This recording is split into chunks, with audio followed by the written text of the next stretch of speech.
আমি মা আমার কলজে ফাইটে যাচ্ছে, আমি বুঝতে পারছি বাবা। সাওয়াল অপরাধ করেছি আমি রাষ্ট্রের কাছে, সাওয়ালের জান কাছে। আমি আপিল চাই, আমার চাল বাড়িতে শুকাইছে, আমার চাল নিয়ে যাই, চাল নিয়ে করে কিনে খাই। আমার তো টাকা পয়সা নাই যে আমি যা আপিল করতে পারবো, কিন্তু এটা বলে কি কোনো ফায়দা হচ্ছে কি? সন্তানের জন্য একজন মায়ের বুক কতটা ফাটতে পারে তা হয়তো পৃথিবীর কোনো পাল্লায় মাপা সম্ভব নয়। সন্তান যতই বড় বা জঘন্য অপরাধ করুক না কেন, মায়ের চোখে সে সব সময়ই আদরের। কিন্তু সেই অন্ধ স্নেহ যখন রাষ্ট্রের সবচেয়ে বড় ন্যায় বিচারের সামনে এসে দাঁড়ায়, তখন পরিস্থিতি ঠিক কেমন হয়? অবুঝ শিশু রামিসার সাথে ঘটে যাওয়া সেই মর্মান্তিক এবং নিষ্ঠুর ঘটনার কথা তো আপনাদের সবারই জানা। মহামান্য আদালত ইতোমধ্যেই এই ঘটনার প্রধান আসামিদের সর্বোচ্চ আইনি সাজার রায় ঘোষণা করেছে। জেলের অন্ধকার প্রকোষ্ঠে এখন চরম পরিণতির দিন গুনছে প্রধান আসামি সোহেল এবং তার স্ত্রী স্বপ্না। সবাই যখন নিশ্চিত যে এটাই তাদের জীবনের শেষ পরিণতি, ঠিক তখনই ঘটল এক অভাবনীয় এবং চাঞ্চল্যকর ঘটনা।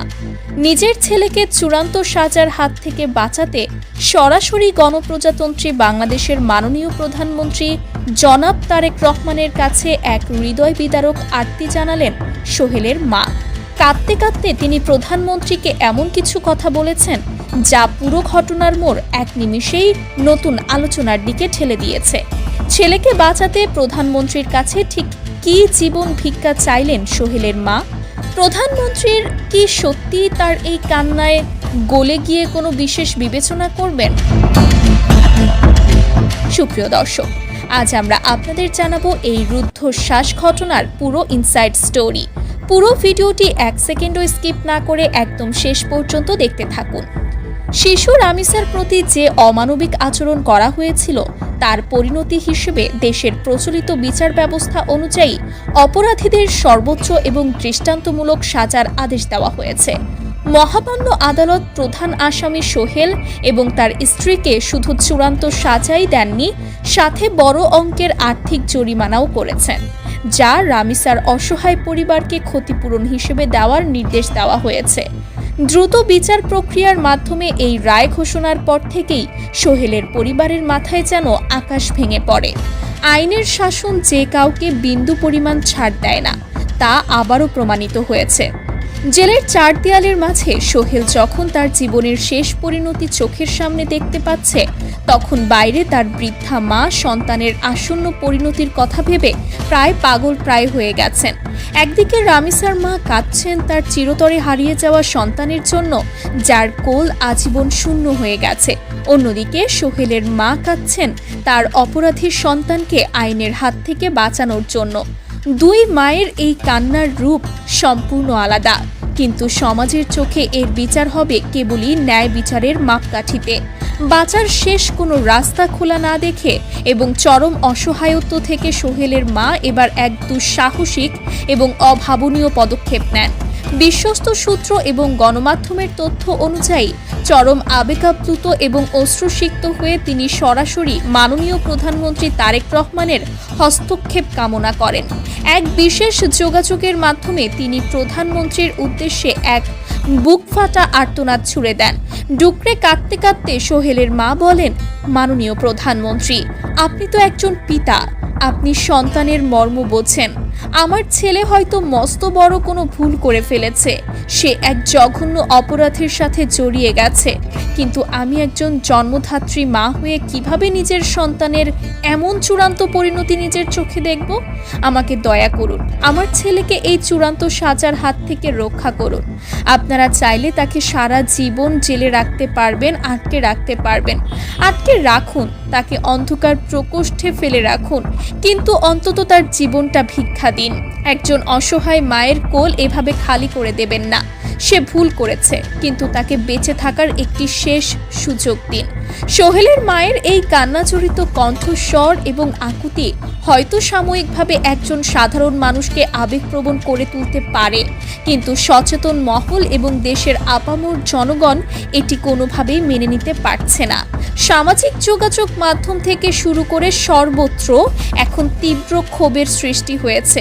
নেটিজেনরা তীব্র ক্ষোভ প্রকাশ করে বলছেন, সোহেলের মা আজ নিজের সন্তানের জীবন ভিক্ষা চেয়ে কাঁদছেন, কিন্তু যেদিন রামিসার মতো একটি অবুঝ শিশুকে তার ছেলে চিরতরে শেষ করে দিয়েছিল, সেদিন রামিসার বাবা মায়ের বুক ফাটা কান্না কি এই সোহেল শুনেছিল?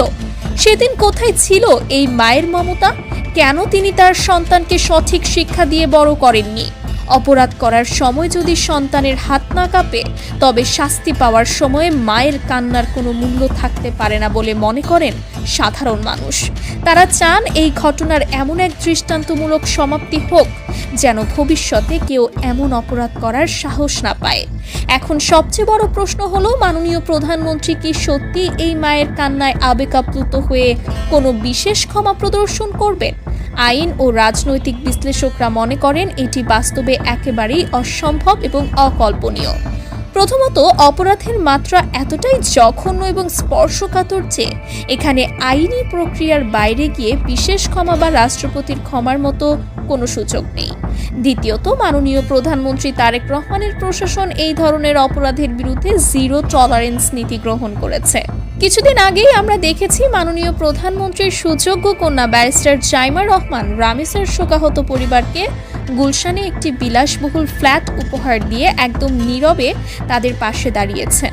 অর্থাৎ রাষ্ট্রের সর্বোচ্চ পর্যায়ে ইতিমধ্যেই ভুক্তভোগীর পক্ষে এবং ন্যায়ের পক্ষে তাদের শক্ত অবস্থান দেশবাসীর সামনে পরিষ্কার করে দিয়েছে।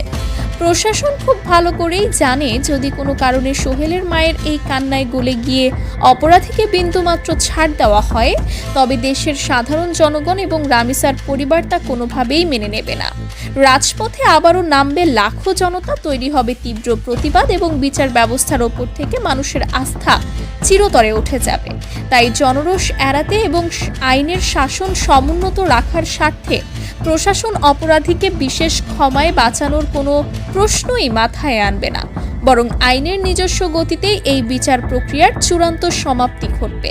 সুপ্রিয় দর্শক, একজন মায়ের এই বুকফাটা আর্তনাদ এবং ছেলেকে চূড়ান্ত সাজার হাত থেকে বাঁচানোর এই শেষ চেষ্টা নিয়ে আপনার ব্যক্তিগত মতামত কি? আপনি কি মনে করেন আইনের শাসন সমুন্নত রাখতে মহামান্য আদালতের রায় বহাল থাকা উচিত, নাকি সোহেলের মায়ের এই কান্নার প্রতি প্রশাসনের কোনো দৃষ্টি দেওয়া উচিত?